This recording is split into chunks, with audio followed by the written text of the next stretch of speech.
Hanggang doon ay nagbasa kami at sinasabi nito, hanggang ngayon ay wala pa rin silang natatanggap na kaharian, ngunit tumatanggap sila ng kapangyarihan bilang mga hari isang oras kasama ang halimaw. At paano ito nangyayari?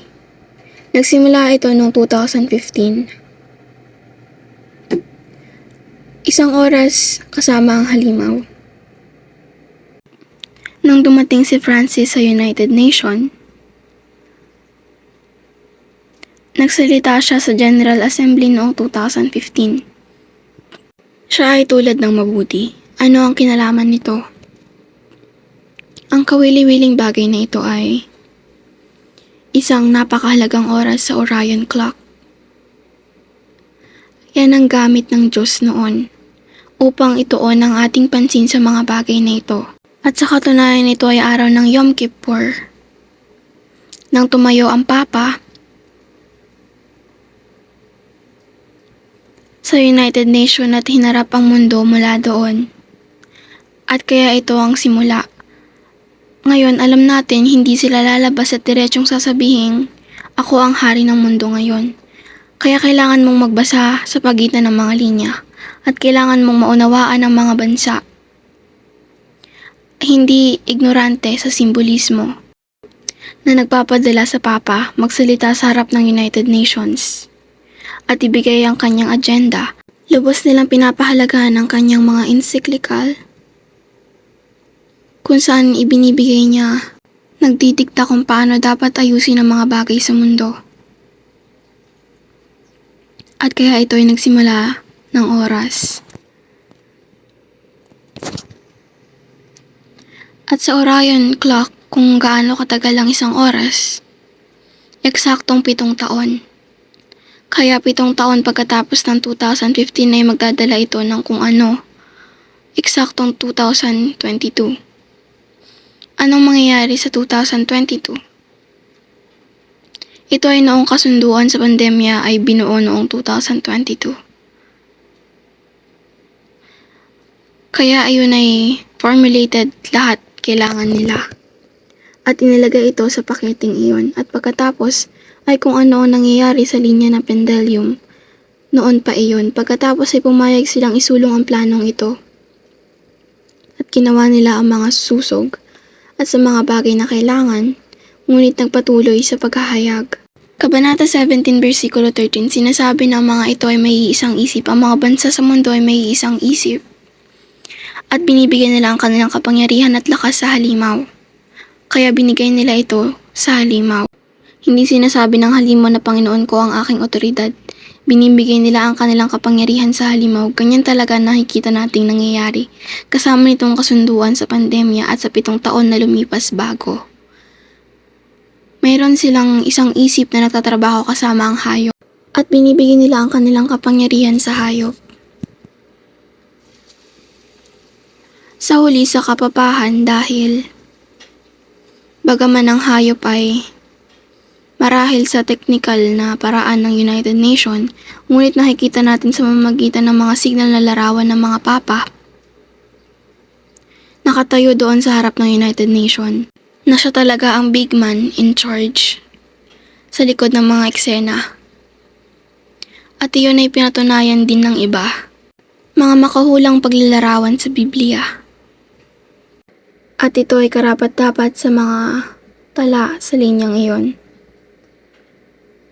Sa 2022 sa parehong taon, makalipas ang 7 taon, isang oras ng Orion pagkatapos.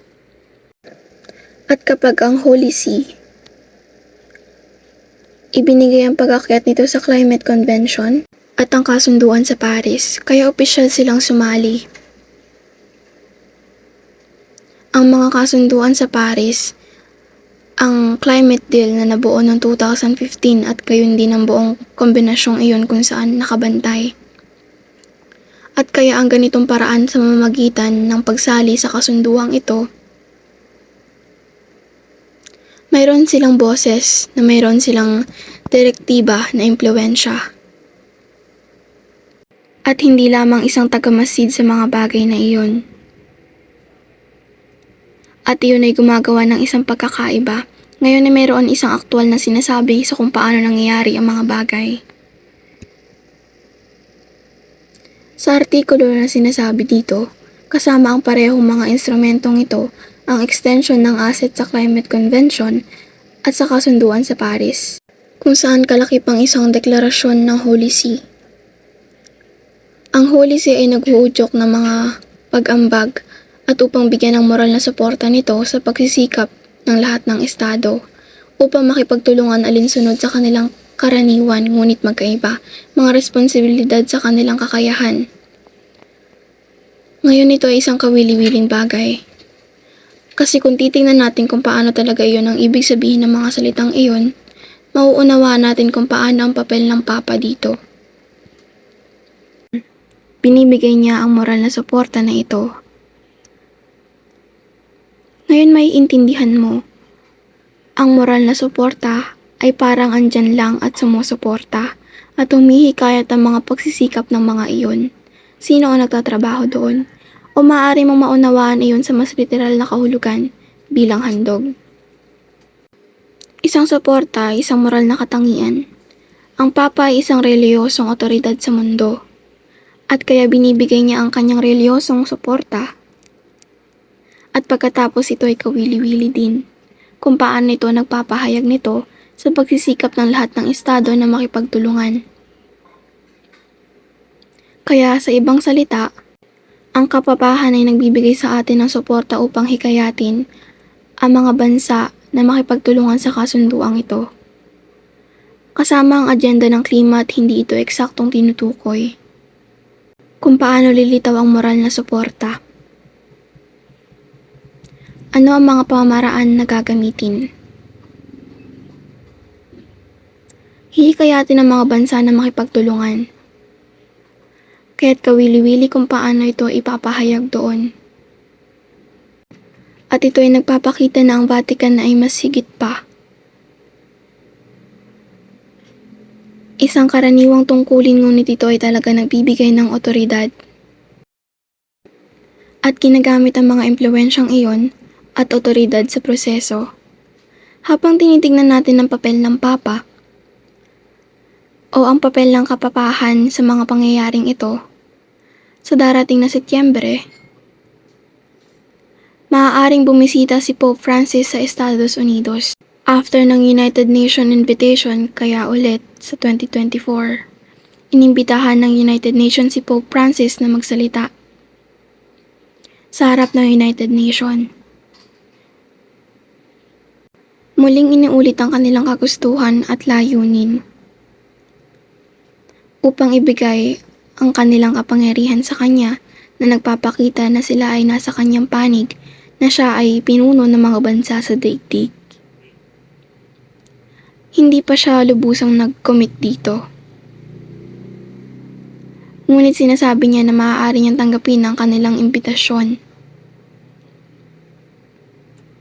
At dagdag pa, sasali siya sa G7 session sa Artificial Intelligence, kung saan sa Italy hindi kalayuan sa kinaroroonan niya. Kaya may impluwensya siya sa iba't ibang larangan. Siyempre ito ang 7 pinakamakapangyarihan, karamihan sa mayayamang bansa. Oo, ito ay unang pagkakataon sa kasaysayan ng isang papa ay sasali sa G7 group. Nakikita natin na ang Papa ay tiyak na hindi lamang kasangkot ngunit nangunguna. Siguro hindi ganun kalinaw ngunit kapag ikinonekta natin ang mga tuldok, makikita natin na siya ang nasa likod nito.